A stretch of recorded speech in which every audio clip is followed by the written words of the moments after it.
Good morning, future homeowners. So nandito tayo ngayon sa Barangay Malainin na Cavite. So nandito tayo kasi may binebenta kami at i-offer sa inyo na house in lot. So kung mapapansin niyo sa aking likuran, yan po ang townhouse natin na may parking space. Saka may solar na rin.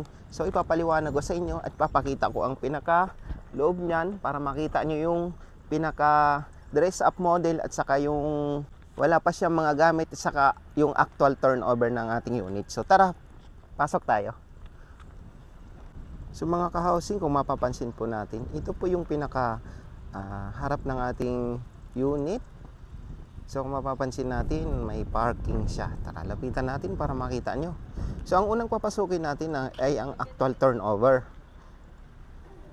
So ito po yung pinaka parking ng ating unit. Nasa harapan po. Then, yan po ang ating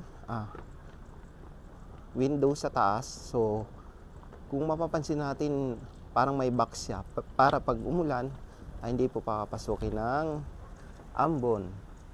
So, ito naman po ang ating pintuan. So, ang actual turnover niyan, kasama po itong screen na ito. So, itong screen na ito. Yun kung mapapansin natin ang ating taas ng ating pinto. So may bubong na rin siya dyan, canopy ang tawag niyan. So ito po yung pinaka lot area ng ating unit. Floor area niya is 44 square meter. Ang lot area naman po ay 50 square meter. So ito po pala ay may solar panel na po. Then may fresh water tank na rin siya. So ipapakita ko sa inyo mamaya. So pagpasok po natin dito, ito po yung bubungan sa atin, ang pinaka-actual turnover ng ating unit. So kung mapapansin natin, wala po talaga siyang tiles. Din ang ating wall, yun, nakapinturan na siya. Yan po ang ating makikita dito sa ating pinaka-ground floor.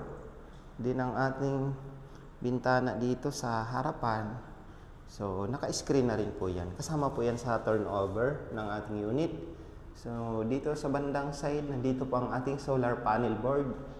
So, kasi naka-solar nga po tayo. So, ayan po. Then, ito po yung mga saksakan ng ating, halimbawa, dito ang antena. Ito sa internet. Ayan. Kasama din po yan sa turnover. So, kung mapapansin natin, mataas ng ating second floor. Buhos din po yan. So, ayan. So, dito tayo, proceed tayo sa ating CR. So, kung mapapansin natin ang ating CR, napakalinis. Puting-puti siya. Kasi complete turnover na po yan. May kisamin na siya.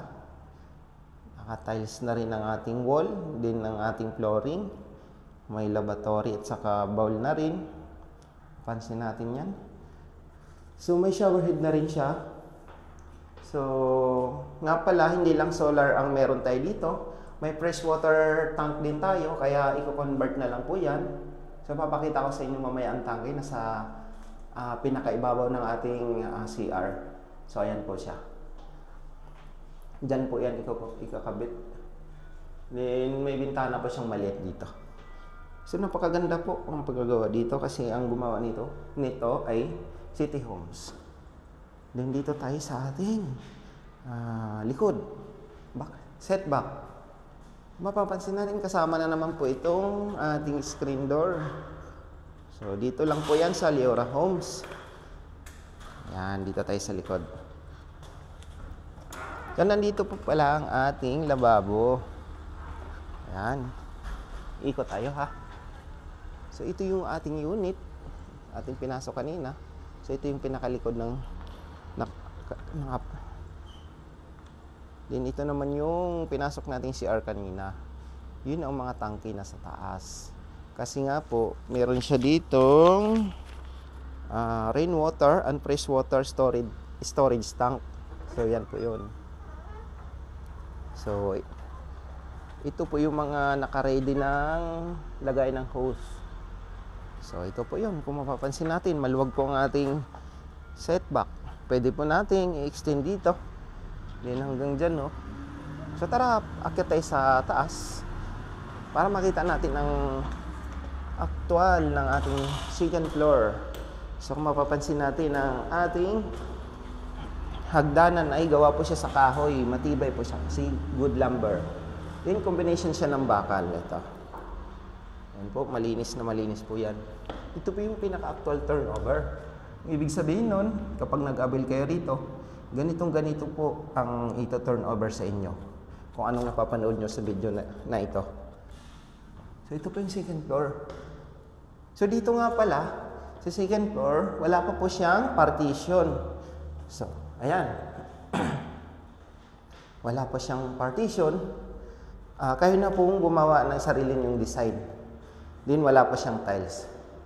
So, mapapansin natin, may kisame na siya. May naka-ready na mga sa electrical natin. So, ayan. Kisame na siya. Din yung mga bintana natin lahat, may screen ang kasama. Ayan. Ito po yan. So, meron na ring abang para sa aircon natin. So, ito po yung kanina, pinapakita ko sa inyo. Nandito po sa ibabaw ng ating CR. Ayan po ang ating rainwater and fresh storage tank. So, ang nakapatong po siya sa ibabaw ng CR natin. So, ayan. So, di ba napakaganda? Sa halagang 12,600 ang monthly sa Pag-ibig. 30 years. So, ayan po. Then, ito po yung ating bintana sa harapan. May screen din po yan. Nakasama. So, ayan mga ka-housing, nakita nyo na po ang actual turnover. So, para magkaroon kayo ng idea, papasukin naman natin ngayon ang dress-up model. Ganito rin po yun. Ang ibig sabihin ng dress-up model, ganito rin siyang model, ganitong unit, pinaganda lang, nilagyan ng tiles, nilagyan ng mga gamit. So tara, para magkaroon kayo ng idea, pasukin natin. Punta tayo sa kabila.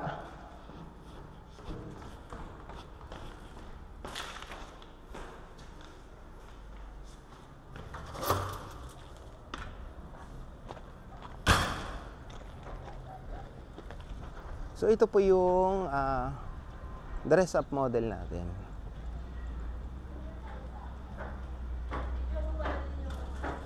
So ayan, ito na yung pinaka-dress-up model natin. Mapapansin natin, naka-tiles talaga yan. Ayan. So may mga gamit na po siya dito. Yun nga po ang sabi ko kanina, nilagyan ng tiles, nilagyan ng mga gamit para magkaroon tayo ng idea. So, di ba po, napakaganda na. So, mapapansin natin, may sala na. Ayan po. Nilagyan ng kortina ang ating mga bintana. Then, andyan yung ating solar panel board. Ayan. Diba? So, kung mapapansin natin yung kisame kanina, ganito rin yun, diba? Nilagyan lang nila ng ilaw. Din itong ilaw na yan. Then, sa baba naman ng hagdanan, nilagyan din nila ng cabinet. So, ayan. So, dito banda, nilagyan nila ng counter bar. So, nilagyan dito nila ng cabinet. Ayan. So, ito yung CR natin kanina. Complete turnover din yun. So, ganito rin lang naman.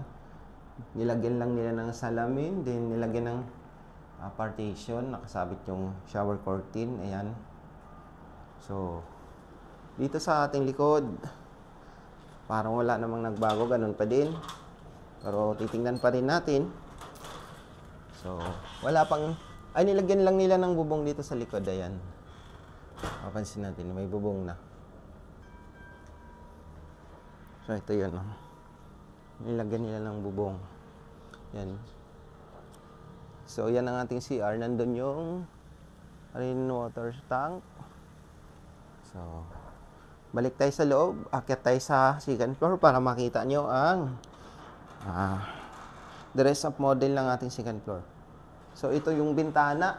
Nilagyan na nila ng blinds. Ayan. Pakaganda na. So, ayan. Dito na po tayo sa second floor. So, ayan, may partition ng ating second floor. Dito tayo sa pinakaunang kwarto. Ito yung dikit sa bandang CR. So, kanina, di ba, mapapansin natin sa actual turnover, walang partition.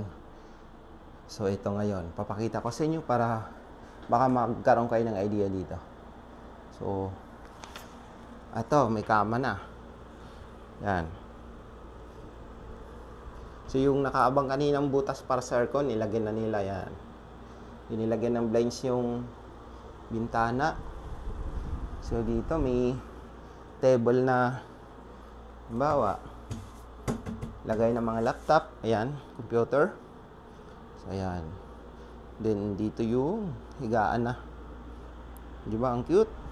So, proceed tayo sa pangalawang kwarto. Ito yung master's bedroom. So, ayan agad, oh.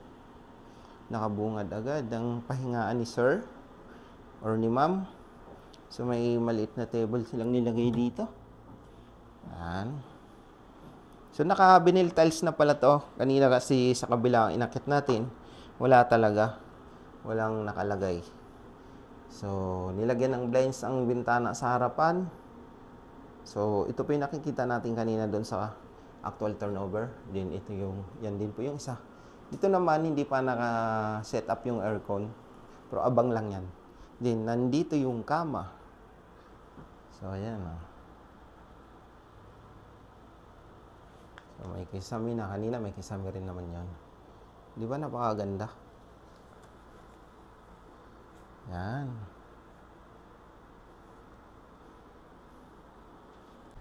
So, ayan mga ka-housing, nakita nyo na po ang ating actual turnover. Then, nakita nyo na rin po ang ating dress-up model. So, ngayon, ito yung details natin. Ang total contract price ng ating unit ay nasa 2 million. Then, ang ating required DP, nasa 129,000. Payable siya ng 12 months to pay. Then, ang ating monthly sa pag-ibig ay nasa 12,000, 30 years to pay. Then, ang ating required income ay 36,000. So, ayan. Huwag niyong kalimutan i-subscribe ang ating YouTube channel. Then, i-like na rin. Thank you.